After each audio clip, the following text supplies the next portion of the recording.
Hello guys, time to cook na naman tayo ngayon para sa ating dinner.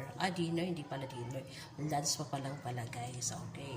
So mamaya pa pala yung ating dinner. Yan, pag-iisipan pa natin kung ano yung ating lulutuin mamaya para sa ating dinner. So ngayon guys ay lulutuin ko lang madali lang yan.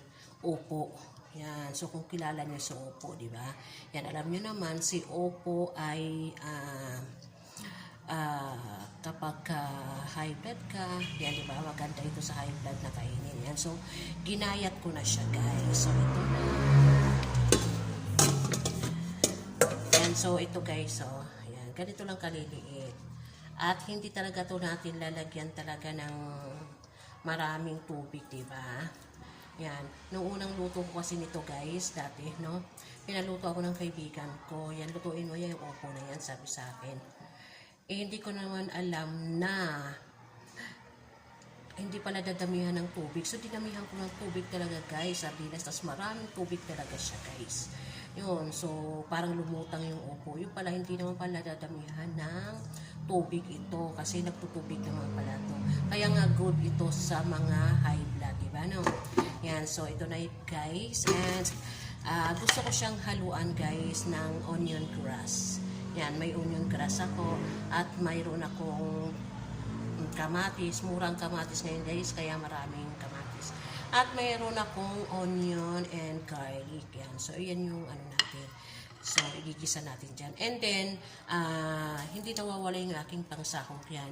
Hindi ngayon sardinas yung aking sasahog or giniling na baka. So, ngayon naman chicken. Yan.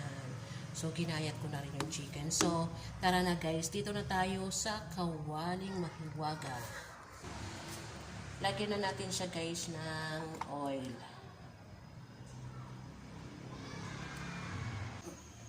Unahin muna natin ng garlic guys.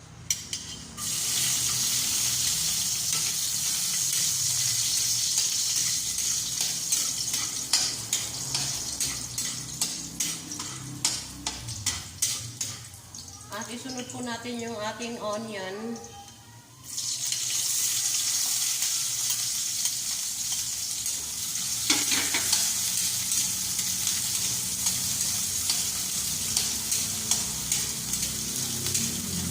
Next ga yung ating kamatis.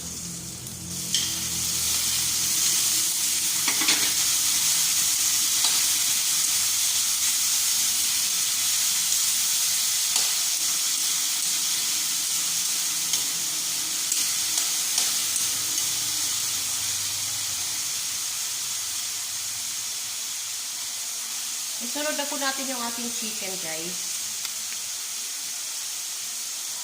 Puro laman po to, guys.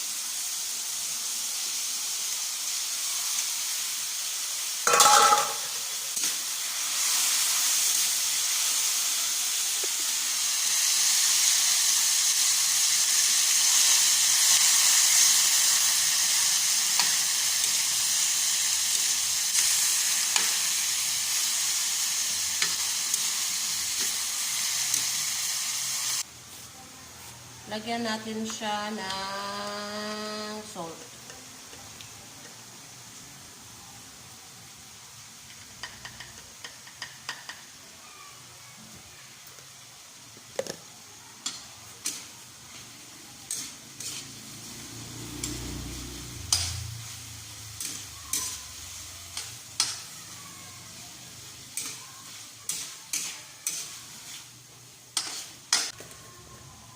Lagyan natin siya guys ng kunti lang na paminta para magkalasa lang.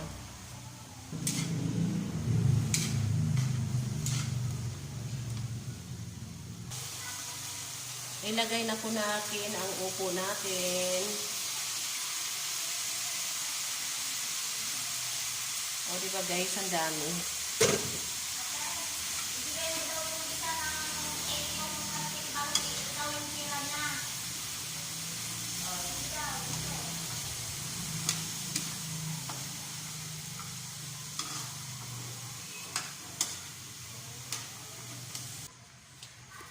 So, ito na guys, lalagyan na natin siya ng water. konting water lang.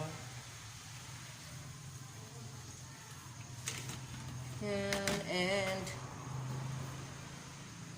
cover muna natin, guys.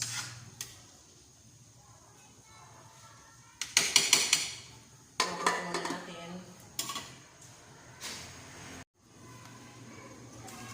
Pwede na po nating buksan. Yun, no?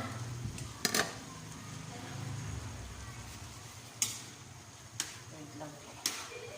Titikman natin kung ito'y luto na ba. Taste po natin. At saka yung lasa.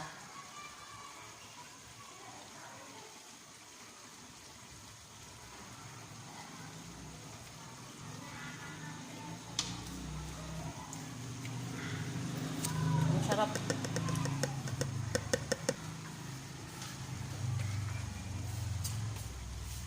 Ang sarap po at ilagay na po natin yung onion grass.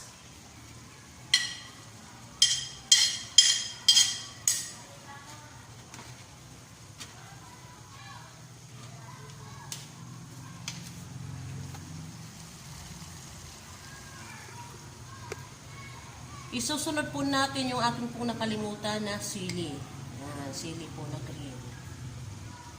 Lagay na po natin. Para tayo makapagpananghalian na.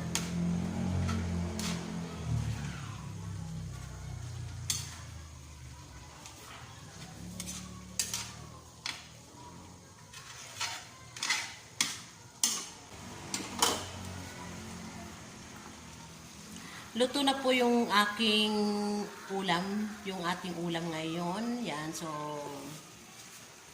thank you guys. Thank you for watching.